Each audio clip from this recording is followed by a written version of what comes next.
안녕하세요. 오늘 제가 해드릴 이야기는 너무 젊고 예쁜 제 친구의 엄마 이야기입니다. 일단 이 이야기를 하기에 앞서서 지금은 그 친구나 그 아줌마와 더 이상 연락을 하지 않고 있고 이미 5년도 더 지난 과거의 일이라는 점을 먼저 알려드리고 이야기를 시작할게요. 하지만 요즘 들어 자꾸만 그때 생각이 나서 이렇게 사연을 적게 되었습니다. 지금부터 제 사연을 들려드리겠습니다. 제가 대학을 막 졸업하고 취업을 준비할 때였어요. 나름 서울에 있는 괜찮은 대학을 나왔는데 이 정도면 어렵지 않게 대기업으로 취직이 될 줄 알고 있었던 저는 현실의 높은 벽을 실감하고 있었습니다. 원서는 내는 족족 떨어지고 어쩌다가 한 번 붙어서 찾아가면 면접에서 어김없이 탈락하는 일이 반복되었어요. 나 하나쯤 다닐 회사 없겠나 생각했지만 현실은 그렇지 않았습니다. 다른 친구들은 학교 다니던 시절부터 착실하게 취업 준비하면서 각종 스펙을 열심히 쌓았지만 저는 그냥 친구들이랑 술 먹고 여자 만나러 다니는 것이 대학 생활의 전부였으니까요. 그때 같이 취업 준비를 하면서 어울려 놀았던 친구가 한 명 있었어요. 저와 비슷하게 학창시절 여자들 꽁무니만 쫓아다니면서 학점 관리도 안 하고 자격증 하나 못 따놓은 친구였기 때문에 저와 잘 맞았습니다. 대학 졸업하고 남들은 다 취업해서 대기업 출근한다고 하는데 그 친구와 저만 뒤처져서 취업 준비하고 있는 듯한 기분이었어요. 이제라도 정신 차리고 열심히 하자는 생각으로 매일 밤 늦게까지 모여서 취업 준비 스터디를 열심히 했습니다. 당시에 목표로 하는 회사는 달랐지만 둘 다 영어 점수가 필요했기 때문에 매일 저녁 만나서 같이 영어 공부를 했어요. 저는 서울에서 자취를 하고 있었고 그 친구는 집에서 어머님과 둘이 사는 친구였습니다. 아버지는 어렸을 적 돌아가시고 다른 가족은 없다고 하더라고요. 그렇게 매일 저녁에 만나서 공부하다가 어느 날은 자기 집으로 오라고 하더라고요.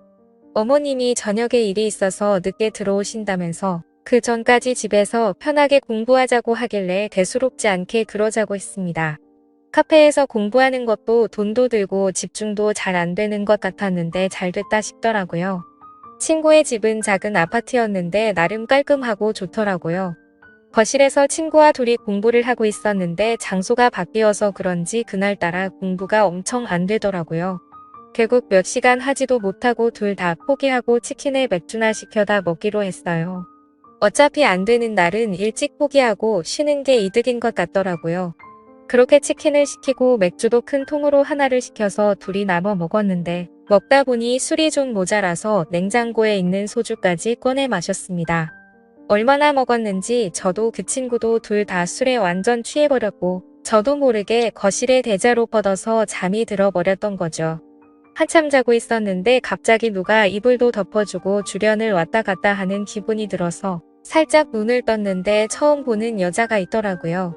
친구 어머니가 늦게 집에 돌아오신다고 했는데 어머님가 하고 봤는데 어머님 치고는 나이가 너무 젊어 보였습니다. 그래서 친구 누나인가? 라고 생각했고 무슨 일을 다녀오셨는지는 몰라도 입고 계신 치마도 굉장히 짧았고 전체적인 옷차림이 굉장히 화려하시더라고요. 그래서 살짝 눈을 떠서 봤더니 친구와 제가 술을 먹은 거실 테이블을 정리하고 있었는데 그 뒷모습을 보니 정말 눈을 떼지 못할 정도로 날씬하고 몸매가 좋으시더라고요. 그때 당시에는 친구한테 이런 누나가 있었나 라고 생각을 하고 있다가 그날은 술도 취해서 더 깊게 생각하지 못하고 그대로 잠들어 버렸어요. 아침에 주변이 어수선한 소리에 일어났는데 제 친구는 이미 씻고 있었고 주방에서 어제 봤던 그 여자가 아침밥을 준비하고 있었습니다. 그제서야 정신이 번쩍 들면서 자리를 정리하고 일어나서 인사를 했습니다. 안녕하세요. 누난지 엄만지 이모인지 모를 그녀에게 엉거주춤한 자세로 인사를 했더니 그래 너가 정우 친구구나. 빨리 씻고 와서 밥 먹어. 당연한 이야기겠지만 그녀는 제 친구의 어머니셨어요. 어젯밤에 봤을 때는 긴가민가 했지만 아침에 식사 준비하고 계신 모습을 보니까 어머님인 것 같더라고요. 화장실에서 씻고 있는 친구에게 가서 너희 어머니냐고 물었더니 왜? 엄마치곤 너무 예쁘냐? 라고 살짝 웃으면서 말하더라고요. 실제로 친구의 엄마는 너무 예뻤습니다. 나이 차이도 얼마 나지 않는 것 같았어요. 그날은 어머님이 차려주는 아침밥을 먹고 일찍 집에서 나왔는데 하루 종일 친구 어머니가 생각이 나서 공부에 집중이 되지 않았습니다. 다음날 다시 친구를 만나서 오늘도 너희 집에 가면 안 되냐고 물었더니 왜? 우리 엄마 보고 싶어서? 이러는데 뭔가 멈칫했죠. 친구가 이럴 때는 눈치가 정말 빠른 것 같았습니다.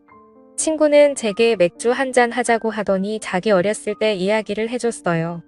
어머니가 20살 때 지금 친구를 임신하고 그 당시에 남자는 임신했다는 사실을 확인하자마자 도망가버렸다고 하더라고요. 그래서 가족은 다들 친구를 낳는 걸 반대했지만 끝까지 혼자서 포기하지 않고 나와서 지금까지 키워주셨다고 말하면서 엄마가 너무 고생 많이 하셨다고 앞으로는 좀 편하게 사셨으면 좋겠다고 했습니다. 여자 혼자 몸으로 제 친구를 키웠으니 그 고생이 얼마나 컸겠습니까? 그런데 그렇게 고생을 많이 하셨는데 어떻게 그렇게 동안 외모에 몸매 관리도 잘하신 걸까 생각이 들었습니다. 그리고 그 생각과 동시에 왠지 그날 밤에 어머님의 옷차림이 무슨 일을 하고 계시는지 알 수 있을 것 같더라고요. 제가 그때 가장 친한 친구의 어머니였으니 솔직히 흑심을 품는다는 게 미안했습니다. 하지만 그런 생각을 지워내려고 아무리 노력해도 시간이 지나면 지날수록 더 생각이 나고 잊혀지지가 않더라고요. 그날 새벽에 봤던 그 모습이요. 그냥 저는 첫눈에 반해버리고 말아서 상사병이 난 거였습니다.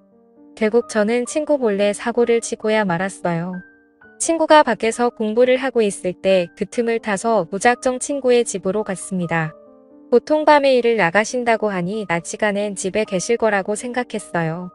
4시쯤 간단한 과일을 사서 친구의 집 초인종을 눌렀는데 잠시 후에 어머님께서 나오시더라고요. 주무시다 나오셨는지 화장기 없는 얼굴에 얇은 원피스 같은 잠옷을 입으셨는데 워낙 얇고 몸에 딱 붙다 보니 헉소리가 저절로 나왔습니다. 안녕하세요. 며칠 전에 하루 신세 지고 간 정호 친구 이영훈이라고 합니다. 그때 너무 경황이 없어서 제대로 인사도 못 드린 것 같아서요. 그녀는 조금 당황하는 듯 했지만 일단 집으로 저를 들어오라고 했어요. 차도 한 잔 내오시면서 근데 정호가 지금 집에 없는데라고 하시더라고요. 저는 다 알고 왔고 그냥 지나가다가 생각이 나서 인사드리러 온 것뿐이니까 부담 갖지 않으셔도 된다고 말을 했습니다. 솔직히 그때부터 그녀는 제 의도를 어느 정도 눈치를 챈 것 같더라고요. 나이도 있고 남자 만나본 경험도 훨씬 많을 텐데 제가 무슨 생각으로 그 집에 찾아간 건지 그 정도는 금방 알 수 있었겠죠. 요즘 하는 공부에 대해서 이런저런 이야기를 쭈뼛쭈뼛 하고 있었는데 그녀가 갑자기 제게 다가와서 팔뚝을 만지기 시작했어요. 운동 좀 하나 보네. 그녀의 손길이 닿는 곳에 전기가 찌르르하게 울렸습니다. 그러더니 바로 아줌마한테 관심 있니? 라고 물어보고는 제 솔직한 심정을 말하게 되었죠. 그러자 제게 뽀뽀를 살포시 해주시고는 좋게 봐줘서 고마운 마음에 해주는 거라고 하더라고요. 그래서 제가 더 다가가려고 했더니 저를 막아서면서 말했습니다. 정호 친구라서 더 이상은 안 돼. 너도 한창 공부할 때인데 여기까지만 하자. 라고 하시면서 일어나시더라고요. 그러면서 그녀는 저보고 이제 돌아가라고 했습니다. 아쉬웠지만 제가 거절할 수는 없었어요. 내가 해줄 수 있는 건 여기까지야. 앞으로는 아줌마 찾아오면 안 돼. 공부 열심히 하렴. 이라고 말을 하고 저를 내보냈습니다. 저도 그 말의 의미를 잘 알고 있었고 더 이상 아줌마에 대한 미련은 접을 수밖에 없었죠. 더 이상 하다가는 친구 얼굴을 똑바로 볼 수 없겠다란 마음이 들었습니다. 그 뒤로 오히려 머리도 맑아지고 공부에 집중도 잘해서 바로 제가 원하는 회사에 들어갈 수 있었어요. 뭔가 회사원이 되고 어른이 된다면 그녀에게 어울리는 남자가 될 수 있지 않을까 생각도 해봤지만 더 이상 그녀 앞에 나타날 용기가 없었습니다. 제 친구는 그 다음도 떨어지고 계속 취업 준비를 이어나갔고 회사를 다니는 저와 점점 연락이 뜸해지더니 요즘은 서로 연락을 안 하고 있습니다. 저도 아줌마와 있었던 일 때문에 먼저 연락하기가 망설여지더라고요. 요즘은 어떻게 지내고 있는지 소식을 들은 적이 없어서 모르겠네요. 사실 이 이야기를 쓰는 이유도 요즘 들어서 문득문득 그 여자가 생각이 나서 다시 한번 찾아보면 어떨까 하는 생각도 들고 있습니다. 솔직히 친구한테 미안한 마음은 이제는 없는 것 같아요. 친구 생활도 대학교 시절 잠깐 했던 거였고 안 본 지도 오래됐으니 말이죠. 여러분들 생각은 어떠신가요? 그녀가 제게 뽀뽀를 해준 것도 어느 정도 호감이 있어서 그랬던 게 아닐까 생각됩니다. 좋은 의견 남겨주시면 잘 반영해서 결정하겠습니다. 제 이야기는 여기까지입니다. 끝까지 들어주셔서 감사드려요. 다들 행복하시고 좋은 하루 보내시길 바랍니다.